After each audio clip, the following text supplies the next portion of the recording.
Welcome friends to my YouTube channel Kishor Gajera. મિત્રો, આપણે અભ્યાસ કરી રહ્યા છીએ કન્સાઇનમેન્ટ અકાઉન્ટ ઇંગ્લિશ મીડિયમ, એનો એક્ઝામ્પલ નંબર 14.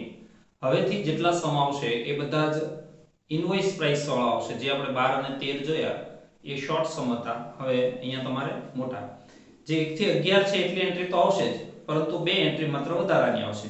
જોઈ લઈએ. On 1121, Mr. Pratik of Porbandar sent 300 video cassettes to Mr. Vrutant of Rajkot. એટલે અહીંયા પ્રતિક એ કન્સાઇનર છે અને વૃતાંત એ કન્સાઇની છે. 300 વિડિયો કેસેટ મોકલે છે.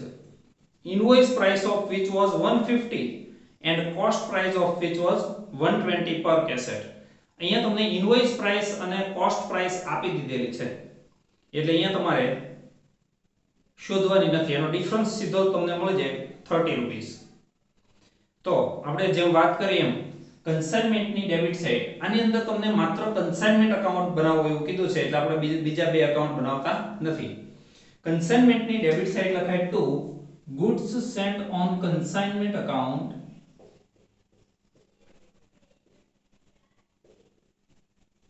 into bracket invoice price second bracket 300 video cassettes into 150 45,000. અને જ્યારે તમે કોઈ વસ્તુ કન્સાઇનમેન્ટમાં ઇનવોઇસ પ્રાઇસ થી લખો એટલે તરત એનો ડિફરન્સ રિવર્સ સાઈડ લખી દેવાનો. સેમ ક્રેડિટ સાઈડ લખી દેવાનું by goods sent on consignment account into bracket difference cassette 300 into 30. Invoice price અને કોસ્ટ પ્રાઇસ નો ડિફરન્સ એટલે 9000.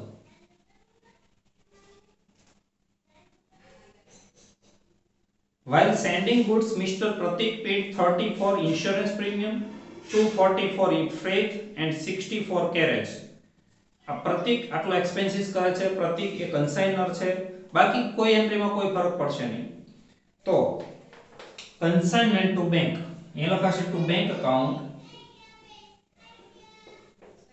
into bracket expenses underline કરીને first of all insurance 30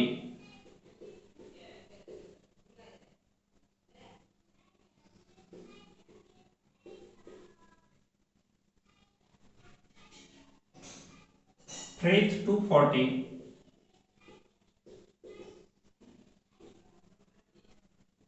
and carriage 60.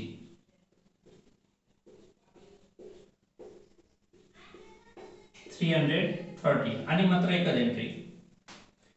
Consignment account બનાવવાનું હોય ત્યારે બધાની એક જ એન્ટ્રી આવશે. Second paragraph on 1121 Mr. Pratik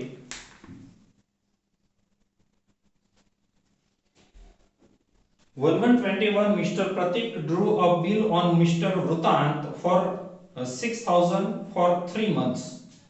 એટલે આની એન્ટ્રી થાય bills receivable account debit to consignee, પણ એ કન્સાઇની નો અકાઉન્ટ આપણે બનાવવાનું નથી. Bill was accepted and written by Mr. Vrutant and it was discounted by Mr. Pratik on 4/2/13 at 12% discount with the bank. બરાબર યાદ રાખજો, હુંડી લખવામાં આવેલી 1121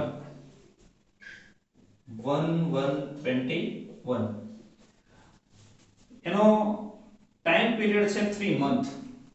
એટલે આનો નિયમ એવો છે કે જ્યારે એ પાકે એટલે 3 આમાં પ્લસ કરો એટલે 1421 એ પાકે 1421.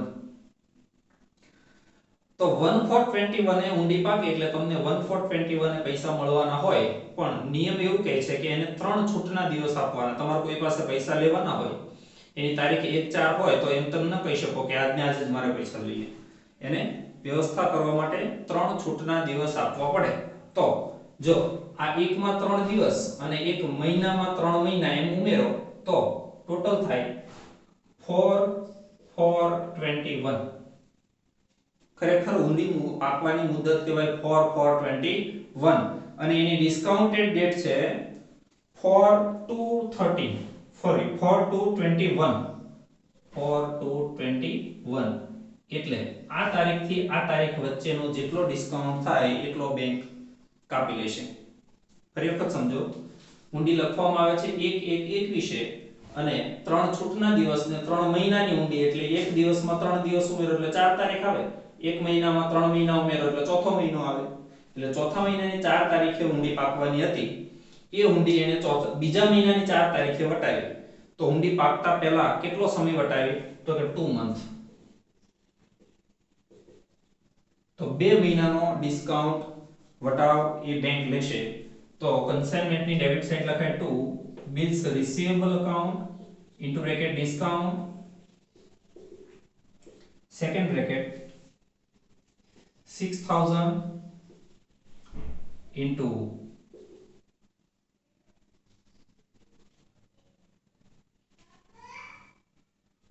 12% into 2 month 120 આટલો ડિસ્કાઉન્ટ થશે. Mr. Rutant is entitled to receive commission at 5% and Dell Credit commission at 2% on 30th June 2021. Vrutant એ 5% કમિશન અને 2% ડેલ ક્રેડિટ કમિશન એટલે ટોટલ કમિશન ટોટલ સેલ્સ ઉપર 5% અને del credit commission credit sale ઉપર. Mr. Rutant sent sale note and bank draft to Mr. Pratik to settle the accounts. Sales note reveal the following.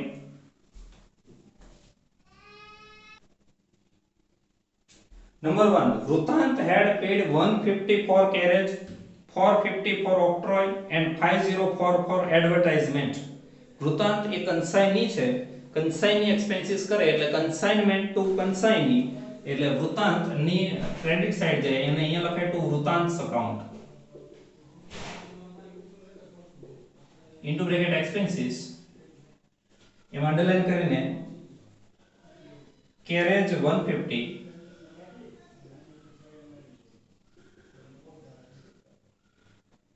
octroi 450 and advertisement 504 1104. બીજું carriage એ non recurring છે અને ઓક્ટ્રોય પણ non recurring છે એટલે closing stock ગણો ત્યારે આ બંનેનો ભાગ એમાં ઉમેરાશે. Number 2, during the period due to fire broke out in Mr. Vrutant's godown, underline કરજો Vrutant's godown માં 6 cassettes were destroyed and insurance company paid 600 for insurance claim. યાદ રાખજો અત્યાર સુધી તમને જે કંઈ એબનોર્મલ લોસ આપતા એ એબનોર્મલ લોસ ટ્રાન્ઝિટ રસ્તામાં આપતા એટલે આપણે કન્સાઇનીનો કોઈ એક્સપેન્સિસ પ્લસ કરતા નહીં. અહીંયા કન્સાઇનર માલ મોકલે ત્યારે એને એક્સપેન્સિસ કર્યો હોય, એમ કન્સાઇનીને મળે પછી એને પણ એક્સપેન્સિસ કર્યો હોય અને ત્યાર પછી ગોડાઉનમાં 6 કેસેટ નાશ પામી છે. અને બીજી વાત, હંમેશા એબનોર્મલ લોસની કેલ્ક્યુલેશન એ કોસ્ટ પ્રાઇસ થી થાય અને ક્લોઝિંગ સ્ટોકની કેલ્ક્યુલેશન ઇનવોઇસ પ્રાઇસ થી થાય. આપણે 12મા સમની ઉપર જે નિયમો આપ્યા છે એની અંદર લખેલું છે. તો 6 cassettes into cost price, એકની કોસ્ટ પ્રાઇસ તમને આપી છે 120 એટલે 720 plus consignors proportionate expenses. consignor for 300 cassettes 300 cassette માટે એક્સપેન્સિસ કર્યો છે 330, તો એમાંથી 6 કેસેટ ગોડાઉનમાં નાશ પામી તો એનો એક્સપેન્સિસ આવશે 7 plus consignees non recurring proportionate expenses for 300 cassettes. યાદ રાખજો આ બંને નોન રિકરિંગ છે, 150 અને 450 એટલે 600, તો એમાંથી 6 કેસેટ નો કેટલો એટલે 12 739. આને કહેવાશે કોસ્ટ ઓફ એબનોર્મલ લોસ. એમાંથી માઈનસ ક્લેમ 600 એટલે 139 આ લોસ કહેવાશે. ક્લેમ અને લોસ કન્સાઇનમેન્ટની credit side by insurance company's account into bracket claim 600 by profit and loss account into bracket loss 139. Number 3, Mr. Rutant had sold 60 cassette at 150 each for cash. એને 60 cassette 150 ની કિંમતે રોકડેથી વેચી. 180 cassette at 180 each on credit Mr. Parth, એટલે 180 cassette 180 ના ભાવથી credit ઉધાર mister પાર્થને વેચી. and 30 cassette to Mr. Priyank at rupees 170 each on recommendation and at the risk of Mr. Pratik. એને 30 કેસેટ 170 ના ભાવે પ્રિયંકને વેચી. કઈ રીતે? તો કે પ્રતીક છે આપણો કન્સાઇનર માલધણી, એના રેકમેન્ડેશન એટલે ભલામણ અને રિસ્ક એટલે જોખમે. ત્રીજું સેલ એ રેકમેન્ડેશન વાળું કહેવાય.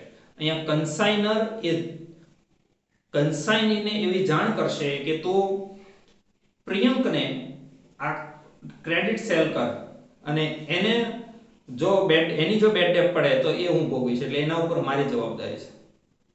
ફરી વખત મિત્રો સમજો, 3 પ્રકારના સેલ આપ્યા છે. એક કેશ સેલ છે, બીજું ક્રેડિટ સેલ છે, ત્રીજું રેકમેન્ડેશન વાળું છે. રેકમેન્ડેશન એટલે ભલામણ. કોને ભલામણ કરી છે? કન્સાઇનરે ભલામણ કરી છે કે કોઈ એક્સ નામના વ્યક્તિને તમે ક્રેડિટ સેલ કરો, જો એની બેડ ડેટ પડે તો એની જવાબદારી મારી રહેશે. એટલે 3 પ્રકારના સેલ. એન્ટ્રી થાય વૃતાંત ટુ કન્સાઇનમેન્ટ, એટલે કન્સાઇનમેન્ટની ક્રેડિટ સાઇડ લખાય બાય વૃતાંત અકાઉન્ટ.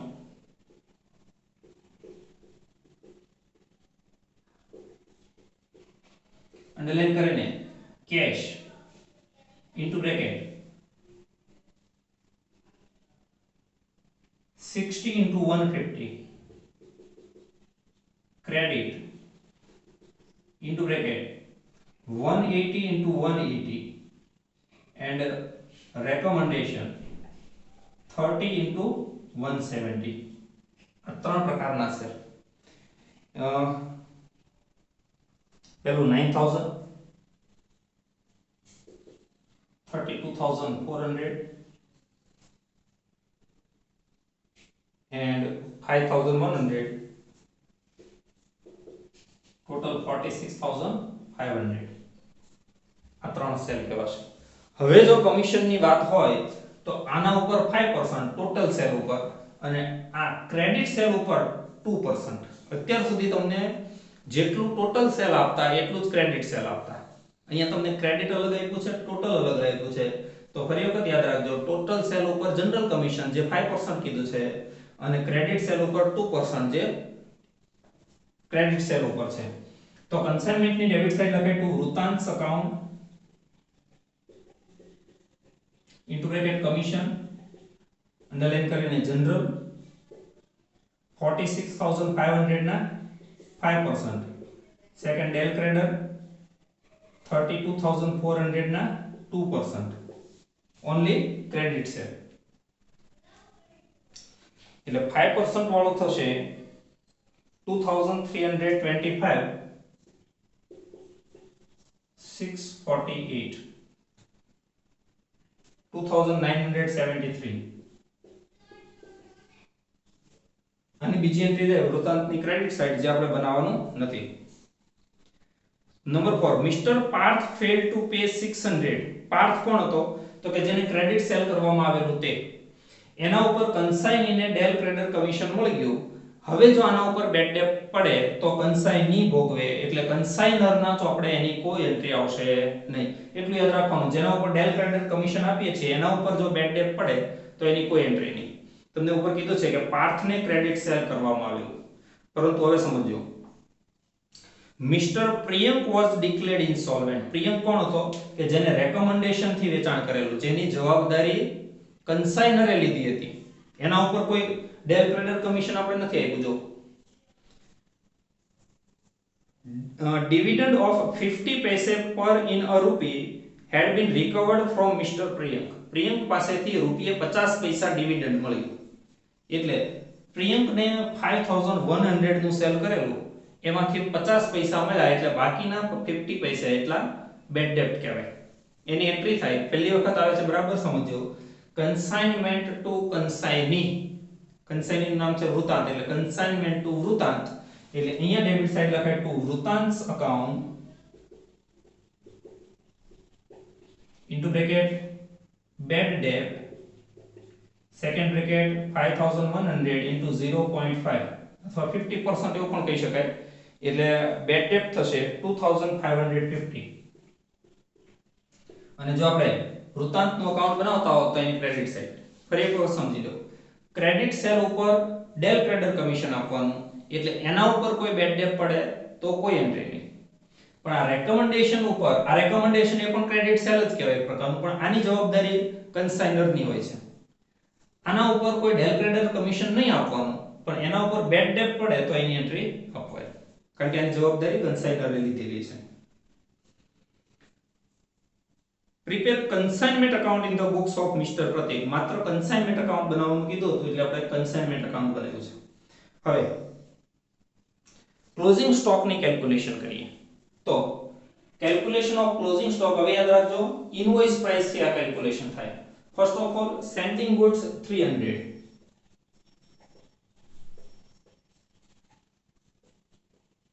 એમાંથી માઈનસ લોસ 6, એમાંથી minus sold, cash 60, credit 180, recommendation થી 30, એટલે ટોટલ થાય 270. 276 માઈનસ થાય એટલે વધે 20 ને 4 ઇન્ટુ ઇનવોઇસ પ્રાઇસ. ફરી એક વખત યાદ રાખજો, ઇનવોઇસ પ્રાઇસ એકની છે 150, 24 ઇન્ટુ 150 એટલે ટોટલ ઇનવોઇસ પ્રાઇસ આવશે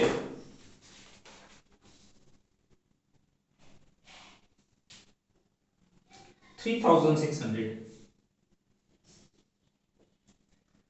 પ્લસ કન્સાઇનર્સ પ્રોપોર્શનેટ એક્સપેન્સીસ. જો મિત્રો હવે પેલો 3 કોલમ વાળી જરૂર નથી, પર્ટિક્યુલર્સ, યુનિટ, અમાઉન્ટ, કારણ કે નોર્મલ લોસ હોય તો જ એ રીતે કેલ્ક્યુલેશન કરી ક્લોઝિંગ સ્ટોક ની. ફોર 300 કેસેટ expenses 330, for 24 cassette what is the expenses? I think 26. Okay, plus consign is non-recurring proportionate expenses for 300 cassette. આ બંને નોન રિકરિંગ છે, 150 450 એટલે 600, તો 24 એ કેટલા 48. ટોટલ થાય cost of closing stock at invoice price. closing stock ની cost કરી પણ ઇનવોઇસ પ્રાઇસ થી 3674, એટલે આ લખાશે કન્સાઇનમેન્ટ ની ક્રેડિટ સાઈડ. વિગત લખાય by consignment stock account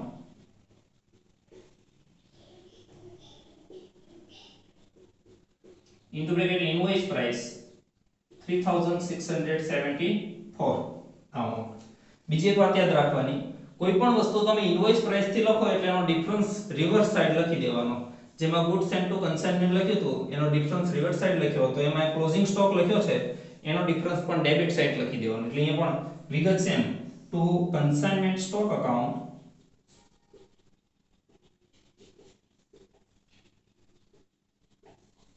into bracket difference. હવે કઈ રીતે લખો બરાબર સમજો. તમારી પાસે જે ક્લોઝિંગ સ્ટોકમાં યુનિટ હોય અહીંયા 24 છે, ઇન્ટુ પર યુનિટ જે ડિફરન્સ હોય અહીંયા 30 છે, ઇનવોઇસ પ્રાઇસ અને કોસ્ટ પ્રાઇસ નો 150 માઈનસ 120 એટલે 30. આવી રીતે 24 into 30 is equal to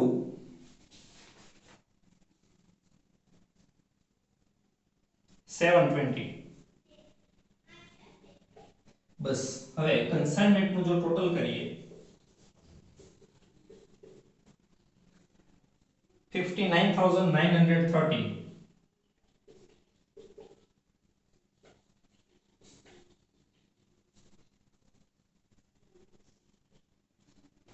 to profit and loss account into bracket profit